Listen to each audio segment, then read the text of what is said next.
اللهم إني أسألك بأني أشهد أنك أنت الله. Bismillahirrahmanirrahim. Assalamualaikum warahmatullahi wabarakatuh. Hai saudaraku seiman, dimanapun kalian berada, semoga kalian semua dalam lindungan Allah Subhanahu wa ta'ala dan selalu mendapatkan rahmatnya, karena dialah Sang Maha Zat, Maha Besar, lagi Maha Perkasa. Amin ya Rabbal Alamin. Kali ini saya ingin berkisah tentang gerhana matahari maupun gerhana bulan menurut pandangan Islam, yang sebagaimana kita ketahui, jika terjadi gerhana tersebut, manusia pasti berbondong-bondong untuk menyaksikan gerhana tersebut. Ada yang mengambil gambar gerhana tersebut maupun video gerhana itu. Tetapi yang seharusnya kita lakukan ialah sesuai dengan ajaran Nabi Muhammad sallallahu alaihi wasallam. Gerhana dalam perspektif hukum Islam. Dalam ajaran Islam, gerhana adalah peristiwa astronomi biasa yang tidak dihubungkan dengan mitos atau kepercayaan tertentu. Dari Al-Mughirah ibn Syu'bah radhiyallahu anhu diriwayatkan bahwa ia berkata, terjadi gerhana matahari pada hari meninggalnya Ibrahim. Lalu ada orang yang mengatakan terjadinya gerhana itu karena meninggalnya Ibrahim. Maka Rasulullah Sallallahu Alaihi Wasallam bersabda, sesungguhnya matahari dan bulan adalah dua dari tanda-tanda kebesaran Allah Subhanahu Wa Taala. Keduanya tidak gerhana karena mati atau hidupnya seseorang. Apabila kamu melihat hal itu, maka salat dan berdoalah kepada Allah Subhanahu Wa Taala.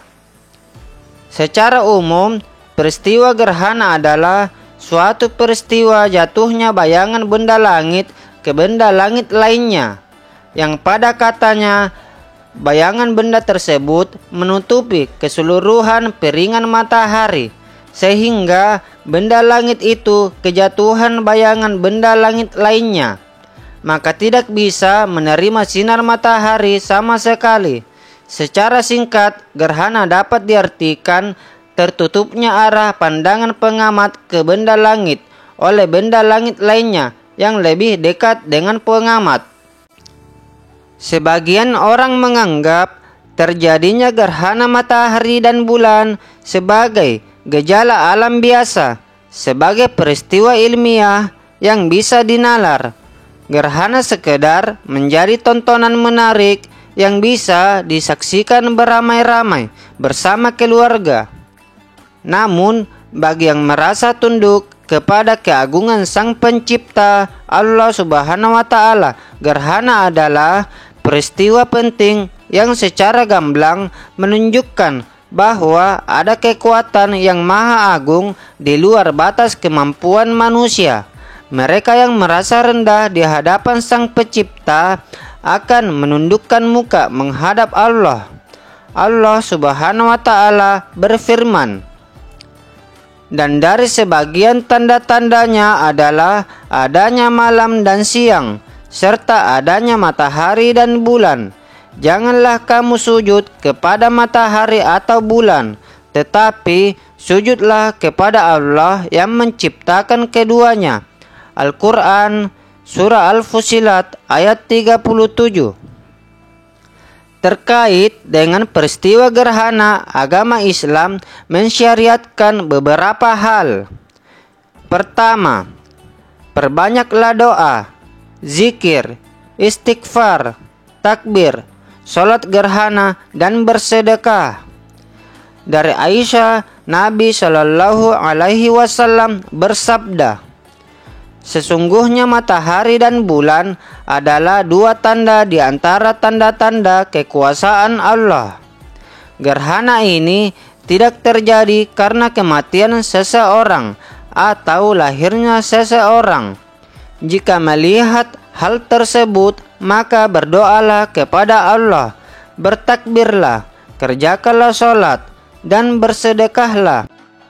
2. Menyeru jamaah untuk melaksanakan sholat gerhana dengan panggilan as-sholatu jami'ah dan tidak ada azan maupun iqamah.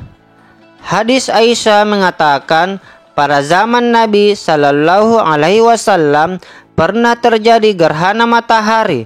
Beliau lalu mengutus seseorang untuk memanggil jamaah dengan as-sholatu jami'ah. Mari kita lakukan sholat berjamaah. Orang-orang lantas berkumpul. Nabi lalu maju dan bertakbir. Beliau melakukan 4 kali ruku dan 4 kali sujud dalam 2 rakaat. Hadis riwayat Muslim. 3. Mengerjakan salat gerhana secara berjamaah di masjid. Salah satu dalil yang menunjukkan hal ini sebagaimana dalam hadis dari Aisyah bahwasanya Nabi Shallallahu Alaihi Wasallam mengendarai kendaraan di pagi hari. Lalu terjadilah gerhana. Lalu Nabi Shallallahu Alaihi Wasallam melewati kamar istrinya yang dekat dengan masjid. Lalu beliau berdiri dan menunaikan salat. Dalam riwayat lain dikatakan bahwa Nabi mendatangi tempat salatnya yaitu masjidnya yang biasa dia salat di situ. Ibnu Hajar mengatakan yang sesuai dengan ajaran Nabi adalah mengerjakan salat gerhana di masjid. Seandainya tidak demikian, tentu salat tersebut lebih tepat dilaksanakan di tanah lapang agar nanti lebih mudah melihat berakhirnya gerhana. Wanita diperbolehkan salat gerhana bersama kaum pria di masjid. Namun, jika ditakutkan keluarnya wanita tersebut akan membawa fitnah atau menggoda kaum pria, maka sebaiknya mereka salat sendiri di rumah. 4. Berkhutbah setelah salat gerhana berdasarkan tuntunan Rasulullah Sallallahu Alaihi Wasallam. Setelah selesai salat gerhana, Rasulullah berkhutbah di hadapan orang banyak. Ia memuji dan menyanjung Allah. Kemudian bersabda, sesungguhnya matahari dan bulan adalah 2 tanda di antara tanda-tanda kekuasaan Allah. Gerhana ini tidak terjadi karena kematian seseorang atau lahirnya seseorang. Jika melihat hal tersebut, maka berdoalah kepada Allah, bertakbirlah, kerjakanlah sholat, dan bersedekahlah. Tentu saja ada aspek perenungan ayat-ayat kauniyah juga, bukan sekedar aspek ibadahnya. Oleh karenanya, disarankan pada saat puncak gerhana, jamaah berkesempatan juga untuk melihat langsung proses gerhana tersebut. Hadis-hadis sebelumnya merupakan sunnah fi'liyah yang menggambarkan perbuatan Rasulullah Sallallahu Alaihi Wasallam melakukan salat saat terjadinya gerhana, dan sunnah kauliyah yang berisi perintah Nabi Sallallahu Alaihi Wasallam untuk melakukan salat pada saat terjadinya gerhana. Menurut jumhur ulama, salat kusuf maupun khusuf hukumnya sunnah muakkadah. Salat gerhana terdiri dari 2 rakaat, dapat dilaksanakan berjamaah di masjid maupun sendiri saja. Dalam pelaksanaannya, sesudah melaksanakan salat gerhana diiringi dengan berkhutbah, seperti salat hari raya Idul Fitri, ataupun tanpa khutbah. Mengenai bacaan Al-Quran, bisa dijaharkan ataupun dikeraskan.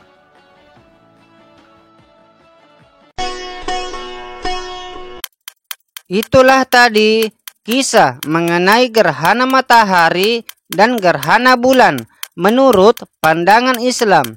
Jadi kita dianjurkan untuk sholat, bersedekah, berzikir, dan berkhutbah jika mana kita melihat gerhana tersebut.